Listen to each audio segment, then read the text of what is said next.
আসসালামু আলাইকুম।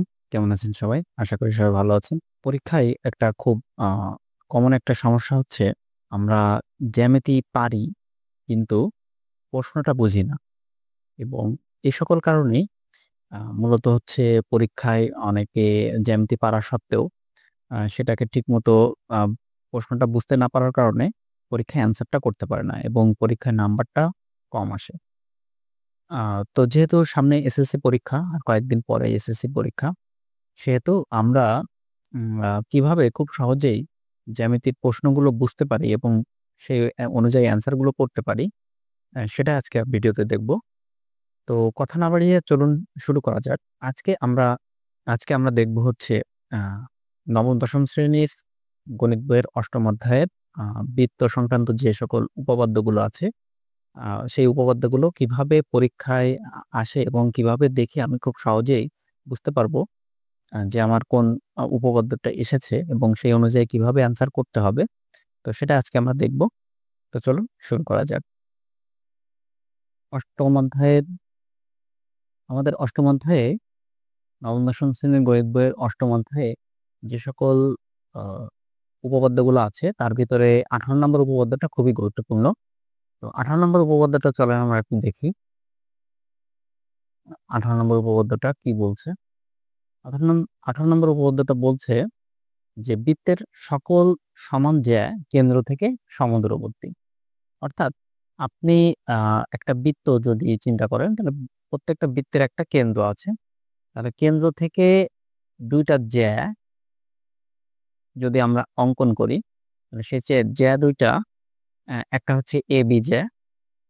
আমরা যদি এখান থেকে আমরা যদি ড্র করি, আমাদের AB একটি জ্যা আর CD একটি জ্যা। AB টা জ্যা আমরা অঙ্কন করেছি এখানে, অঙ্কন করা আছে আপনারা দেখতে পাচ্ছেন।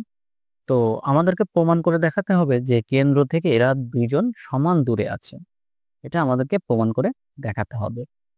সো এটা প্রমাণ করার জন্য পরীক্ষায় মূল সমস্যাটা হচ্ছে আমরা প্রশ্নটাকে বুঝতে পারি না। এটাই হচ্ছে আমাদের মূল সমস্যা এবং এই সমস্যাটার কারণেই অনেকে মনে করেন যে ভালো নাম্বার উঠাতে পারে না। সো আ আমরা দেখব যে পরীক্ষায় কিভাবে প্রশ্নটা আসে। তাহলে প্রশ্ন পরীক্ষায় যদি আসে, তাহলে অবশ্যই আপনার এখানে ২ টা জ্যার কথা উল্লেখ থাকবে। 100% ২ টা জ্যার কথা উল্লেখ থাকবে এবং জ্যা ২ টা সমান লেখা থাকবে। তাহলে পরীক্ষায় প্রশ্নটা এভাবে আসতে পারে যে ধরুন ও কেন্দ্র বিশিষ্ট একটি বৃত্তে AB এবং CD ২ টি জ্যা এবং এই ২ টি জ্যা পরস্পর সমান। তাহলে আপনি আগে লক্ষ্য করবেন যে ২ টা জ্যা আপনার উল্লেখ আছে কিনা এবং সেই ২ টা জ্যার মধ্যবর্তী স্থানে সমান, সমান চিহ্নটা দেওয়া আছে কিনা। যদি সমান, সমান চিহ্নটা দেওয়া থাকে তাহলে আপনাকে প্রমাণ করতে হবে যে কেন্দ্র O থেকে CD এবং AB জ্যা ২ টা সমান দূরে আছে। তাহলে এতটুকু যদি আপনি আ পরীক্ষার প্রশ্নে আপনার উল্লেখ থাকে তাহলে আপনারা বুঝতে পারবেন যে আপনার উপপাদ্য ১৮ নাম্বার উপপাদ্যটা দিয়েছে এবং সেই অনুযায়ী আপনি ১৮ নম্বর উপপাদ্যটা প্রমাণ করবেন। আচ্ছা, এই প্রশ্নটা আরো একরকম ভাবে আসতে পারে। সেটা হচ্ছে এটা তো মাস্ট থাকবেই যে AB এবং CD জ্যা পরস্পর সমান। এই চিহ্নটা দেওয়া থাকবে এবং তাদের মধ্যবর্তী দূরত্ব অর্থাৎ আ মধ্যবর্তী দূরত্ব বলতে এখানে দেখেন OF এবং OE এই ২ টা হচ্ছে মধ্যবর্তী দূরত্ব। এদের মধ্যবর্তী কেন্দ্র থেকে। কেন্দ্র O থেকে CD র দূরত্ব হচ্ছে OF আর কেন্দ্র O থেকে AB র দূরত্ব হচ্ছে OE। তাহলে এরা ২ জন আপনাকে প্রমাণ করতে বলতে পারে যে প্রমাণ করো যে ওএফ সমান, সমান OE। তাহলে যদি আপনি এটাও দেখেন যে OF সমান, সমান OE লেখা আছে আপনার, তাহলেও আপনি বুঝবেন যে আপনার উপপাদ্য ১৮ নাম্বারটা আপনাকে দিয়েছে। তবে সাধারণত এই ২ ভাবেই প্রশ্নটা আসতে পারে যে আপনাকে লিখে দিতে পারে যে AB এবং CD জ্যা কেন্দ্র থেকে সমান দূরে আছে। এটা লিখে দিতে পারে প্রশ্নে। অথবা যদি প্রশ্নে এই কথাটা উল্লেখ না থাকে তাহলে AB সমান, সমান CD দেওয়া থাকবে। এটা অবশ্যই থাকবে মাস্ট এবং আপনার যে দূরত্ব ২ টা আছে বলবে যে কেন্দ্র থেকে ২ জনের দূরত্ব একটা হচ্ছে OF বা যেকোনো নাম থাকতে পারে। ওএফ এবং ওই, এই যে দূরত্ব দুইটা, এই দূরত্ব দুইটা সমান আছে কিনা। যদি সমান থাকে, মাঝখানের চিহ্ন যদি সমান থাকে, তাহলে তাহলে আপনি বুঝবেন যে আপনার উপপাদ্য 18 নম্বরটা আপনাকে দিয়েছে। তাহলে আপনি সেই অনুযায়ী আপনি আপনার অঙ্কনের বিবরণটা দিবেন, প্লাস হচ্ছে আপনি সেইভাবে প্রমাণটা করবেন। আশা করি এটি এতটুকু বুঝতে পারছেন যে এই প্রশ্নটা কিভাবে আসে। আর এর পরবর্তীতে আপনারা কমেন্টসে জানান যে প্রশ্নটা দেখে সরাসরি আপনারা প্রশ্ন দেখতে চান কিনা? যদি প্রশ্ন দেখতে চান তাহলে আমরা সেইভাবে প্রশ্নটা দেখে আমরা আরেকটু ডিটেইলসে বিষয়টা আলোচনা করব। ঠিক আছে? তো চলেন আরেকটা উপপাদ্য আমরা একটা দেখি। এটা একটা কমন আরেকটা উপপাদ্য আছে। সেটা হচ্ছে উপপাদ্য ২০। এটা অষ্টম অধ্যায়ের সবথেকে গুরুত্বপূর্ণ একটা উপপাদ্য। কারণ এটার উপর বেসিস করে উপপাদ্য ২০ এর উপরে বেসিস করে অনেক ধরনের প্রশ্ন আসে। যেমন এমসিকিউ প্রশ্ন মাস্ট থাকেই, কয়েকটা এমসিকিউ প্রশ্ন থাকে। এছাড়াও আপনার হচ্ছে উপপাদ্য তো থাকেই প্রায় সময়, এবং সকল বোর্ডেই অষ্টম অধ্যায় কিন্তু খুবই গুরুত্বপূর্ণ একটা অধ্যায়। এবং পরীক্ষায় 100% আপনি 100% সিওর থাকেন যে অষ্টম অধ্যায় থেকে এক সেট প্রশ্ন আপনার আসবে, হয় সম্পাদ্য না হলে উপপাদ্য। আর যদি আপনার ভাগ্য ভালো থাকে তাহলে ২টা সেটই আপনি পেয়ে যেতে পারেন, যে একটা সম্পাদ্য পেলেন আর একটা উপপাদ্য পেলেন। তাহলে আপনার জন্য তো plus point, plus plus point. তবুও 100% আপনি সিওর থাকেন যে আপনার এক সেট প্রশ্ন এখান থেকে কমন আসবেই। সো বুঝতে পারতেছেন অষ্টম অধ্যায়টা খুবই গুরুত্বপূর্ণ, এবং অষ্টম অধ্যায়ের এই উপপাদ্য ২০, উপপাদ্য 18 এটা খুবই গুরুত্বপূর্ণ অংশ। তো আজকে চলেন দেখি উপপাদ্য ২০টা কিভাবে আমাদের পরীক্ষায় প্রশ্নটা আসতে পারে। তো পরীক্ষায় প্রশ্ন কিভাবে আসে, যে উপপাদ্যটা দেখতে পাচ্ছেন যে বৃত্তের একই চাপের উপর দণ্ডায়মান কেন্দ্রস্থ কোণ বৃত্তস্থ কোণের দ্বিগুণ। ঠিক আছে? তাহলে কেন্দ্রস্থ কোণ বৃত্তস্থ কোণের দ্বিগুণ। এই কথাটা অনেক সময় পরীক্ষায় লেখা থাকতে পারে। আচ্ছা, এইটাকে যদি আমরা আ মান আকারে দেখি যে মানটা কেমন, তাহলে এখানে দেখেন চিত্র, অনেক সময় পরীক্ষায় কিন্তু চিত্রও দেয়া থাকতে পারে। যদি চিত্র দেয়া থাকে তাহলে তো খুব সহজেই আপনি আইডেন্টিফাই করতে পারবেন যে আপনার কোন উপপাদ্যটা দিয়েছে। কিন্তু যদি চিত্রটা না দেওয়া থাকে তাহলে আপনি কি করবেন?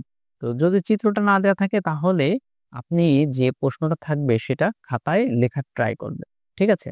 তাহলে আপনি ১ম এ আপনাকে একটা কেন্দ্র বিশিষ্ট একটা বৃত্ত বলবে, 100% বলবে যে ও কেন্দ্র বিশিষ্ট একটা বৃত্ত বা সি কেন্দ্র বিশিষ্ট একটা বৃত্ত।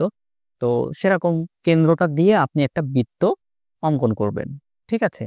আ আপনি একটা বৃত্ত অঙ্কন করবেন, যে কেন্দ্র ও দিয়ে আমরা একটা বৃত্ত অঙ্কন করলাম। এবার বলতে পারে যে এই আ বৃত্তের, ও কেন্দ্র বিশিষ্ট বৃত্তের যে একটা চাপ বলে দিল আপনাকে, সাপোজ ধরেন যে ই সি ডি চাপের উপরে অবস্থিত কেন্দ্রস্থ কোণ। ঠিক আছে? তাহলে যে চাপটা আপনাকে বলবে, আপনাকে বলছে ই সি ডি চাপ। এই কথাটা আপনাকে ধরুন যে বলল। তাহলে ইসিডি চাপ মানে কি? আপনি ই তে একটা পয়েন্ট দিবেন, ডি তে আরেকটা পয়েন্ট দিবেন।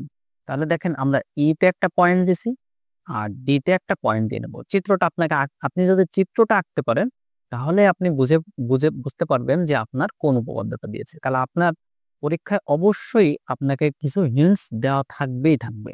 100% থাকবে। এবং এই হিন্টস গুলো ফলো করে আপনি চিত্রটা অঙ্কন করে ফেলবেন।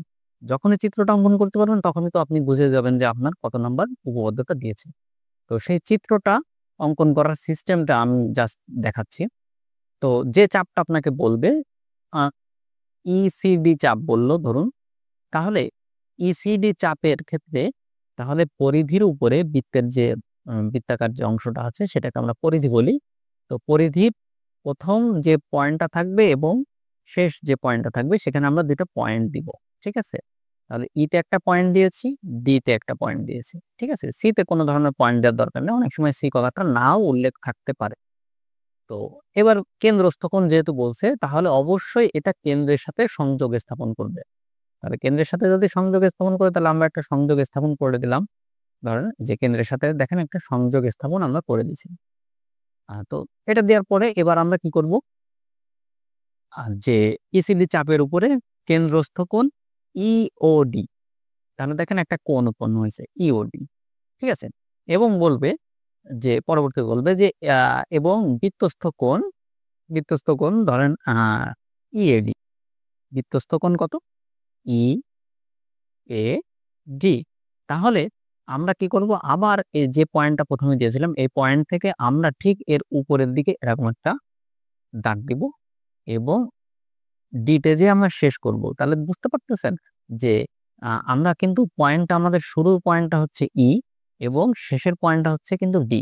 তাহলে ই থেকে আমরা উপরের দিকে উঠে যাব, যেহেতু বৃত্তের চাপের উপরে বলছে সেহেতু আমরা উপরের দিকে উঠব। তাহলে ই থেকে আমরা এখানে একটা পয়েন্টে পৌঁছাবো, পৌঁছানোর পরে সেখান থেকে আবার ডিতে ফেরত আসবো। তাহলে এই বিন্দুটার নাম হবে এ। তাহলে দেখেন আমি কি পেয়ে গেলাম, কেন্দ্রস্থ কোণ পেয়েছি এবং বৃত্তস্থ কোণও পেয়ে গিয়েছি। যখনই আপনি কেন্দ্রস্থ কোণ এবং বৃত্তস্থ কোণ পেয়ে যাবেন তখনই আপনি বুঝতে পারবেন যে আমার উপপাদ্য 20 নম্বর উপপাদ্যটা আমাকে দিয়েছে, 20 নম্বর উপপাদ্য দিয়েছে। সো তখন আপনি আপনার মতো করে এইটাকে আপনি নামকরণ করে নেবেন, যে মাঝখান থেকে একটা দাগ দিয়ে দেবেন এবং এটাকে আপনি যে কোনো নাম দিতে পারেন, আপনি পি নাম দিতে পারেন, এটা কোনো সমস্যা না। কারণ চিত্র, আশা করি চিত্র আঁকানোটা, আপনি লেখাটা পড়ে, আপনার উদ্দীপকটা পড়ে আপনি কিভাবে চিত্রটা অঙ্কন করবেন সেটা আশা করি বুঝতে পারছেন। তারপরেও কিছু সমস্যা থেকে যায়, তারপর কিছু স্টুডেন্টের সমস্যা থাকে যে আসলে কি প্রমাণ করতে হবে সেটা অনেক সময় না বুঝি, আমরা বুঝি না। তো এতে যখন আপনি চিত্রটা অঙ্কন করে ফেলবেন তখনই দেখবেন যে আপনার বৃত্তস্থ কোণ কেন্দ্রস্থ কোণের অর্ধেক আছে কিনা, ঠিক আছে। যে বৃত্তস্থ কোণ সমান সমান কেন্দ্রস্থ কোণ, এখানে আমরা পেয়েছি ইওডি, ইওডি কি থাকবে, অর্ধেক থাকবে, ইও ডির অর্ধেক থাকবে, অর্থাৎ বৃত্তস্থ কোণ কেন্দ্রস্থ কোণের অর্ধেক হবে। আচ্ছা, এই কথাটাকেই আবার ঘুরিয়ে বলতে পারে যে কেন্দ্রস্থ কোণ বৃত্তস্থ কোণের দ্বিগুণ, তাহলে 2 ইন্টু ইএডি। আশা করি বুঝতে পারছেন যে ইএডি এখানে বৃত্তস্থ কোণ আর ইওডি হচ্ছে কেন্দ্রস্থ কোণ। তাহলে কেন্দ্রস্থ কোণ সবসময় কি হবে, বৃত্তস্থ কোণের দ্বিগুণ হবে। তো আশা করি এতটুকু বুঝতে পারছেন। আবার অনেক সময় আমি কিছু প্রশ্ন দেখেছি যে এখানে আপনার কি করতে পারে, আপনাকে কিছু সংখ্যা দিয়ে দিতে পারে। যেমন ধরুন কোণ 4 ইন্টু ইওডি থাকবে। তাহলে যেহেতু 4 আমরা এখানে নিয়ে আসছি সেহেতু বৃত্তস্থ কোণের সাথে 4 কি হবে, গুণ হবে, ঠিক আছে। তাহলে 4 গুণ হয়ে আমাদের হবে হচ্ছে 8, 8 কোণ ইএডি, অর্থাৎ কেন্দ্রস্থ কোণ বৃত্তস্থ কোণের দ্বিগুণ। আপনি সবসময় ফলো করবেন যে আপনার দ্বিগুণ আছে কিনা অথবা হাফ আছে কিনা, ঠিক আছে। যদি হাফ থাকে তাহলে কেন্দ্রস্থ কোণের অর্ধেক হবে বৃত্তস্থ কোণ, আর যদি দ্বিগুণ থাকে তাহলে কেন্দ্রস্থ কোণ বৃত্তস্থ কোণের দ্বিগুণ হবে। তাহলে অনেক সময় এটাও প্রমাণ করতে বলতে পারে যে 4 কোণ ইওডি সমান সমান 8 কোণ ইএডি, এটা প্রমাণ করো, এটা প্রমাণ করো। তাহলে অনেকে প্রশ্ন দেখেই ঘাবড়ায় যায় যে আসলে এটা কোথা থেকে দিল, আমার বইয়ের থেকে মনে হয় আসেনি, বইয়ের বাইরে থেকে কোশ্চেন করছে, কোশ্চেন অনেক কঠিন হয়েছে, এই ধরনের হ্যাঁ, কথাবার্তা বলে। আসলে প্রশ্ন কঠিন হয় না, প্রশ্ন আপনার জানার নলেজের ভিতর থেকেই প্রশ্নগুলো করা হয়, কিন্তু আপনার মূল টার্গেটটা হচ্ছে আপনাকে প্রশ্নটাকে ক্যাচ করতে হবে। আপনি যখনই ক্যাচ করতে পারবেন, আপনি যখনই বুঝতে পারবেন, তখনই আপনি সুন্দর করে উত্তরগুলো দিতে পারবেন। দেখেন আমরা 2 বছর ধরে এই জিনিসগুলো কিন্তু পড়ে আসতেছি এবং সবাই মোটামুটি কিন্তু বেসিক জিনিসগুলো সবাই কিন্তু জানে এবং সবাই কিন্তু পারে। কিন্তু পরীক্ষায় ওইটাই হচ্ছে মেন সমস্যা, যে আমি প্রশ্নটা কিন্তু বুঝতে পারি না। তাহলে আশা করি এই ২ টা উপপাদ্য বুঝতে পারছেন যে কিভাবে পরীক্ষায় যদি আসে তাহলে ফার্স্ট অফ অল আপনি চিত্র আঁকানোর ট্রাই করবেন। চিত্র আঁকাতে পারলেই আপনি তখনই বুঝতে পারবেন যে আপনার কি উপপাদ্যটা দিয়েছে। আর যদি চিত্রটা না আঁকানো সম্ভব হয়, পসিবল হয়, তাহলে আপনি এই লেখাগুলো পড়ে আপনি কিন্তু বুঝতে পারবেন যে আপনার কোন উপপাদ্যটা দিয়েছে। তো আশা করি আম বোঝাতে পেরেছি। যদি বোঝাতে পারি, ভিডিওটা যদি আপনার কোনো উপকারে আসে তাহলে ভিডিওতে একটি লাইক দিবেন। আর এইটার প্রমাণ, এই সংক্রান্ত যে সকল উপপাদ্যগুলোর প্রমাণ আছে সেটা আমার চ্যানেলে দেওয়া আছে। আমি ডেসক্রিপশনে লিঙ্কগুলো দিয়ে দিব। আপনারা ওইখান থেকে প্রমাণগুলো খুব সহজে কিভাবে আপনি প্রমাণগুলো করবেন স্টেপ বাই স্টেপ সবকিছু সুন্দর করে দেখানো আছে। আপনারা চাইলে ওই ভিডিওগুলো দেখতে পারেন যে কিভাবে এটা করতে হবে। তাহলে যেহেতু সামনে খুবই পরীক্ষা, আমাদের এসএসসি পরীক্ষা খুবই সন্নিকটে চলে আসছে, তো চেষ্টা করবো এই পরবর্তী ভিডিওতে আরো কিছু ভূগোলগুলো কিভাবে আপনি সহজে বুঝতে পারবেন সেই বিষয়গুলো নিয়ে আলোচনা করব। তো আজকে এই পর্যন্তই। ভালো থাকেন সবাই। কথা হবে পরবর্তী ভিডিওতে। আল্লাহ হাফেজ।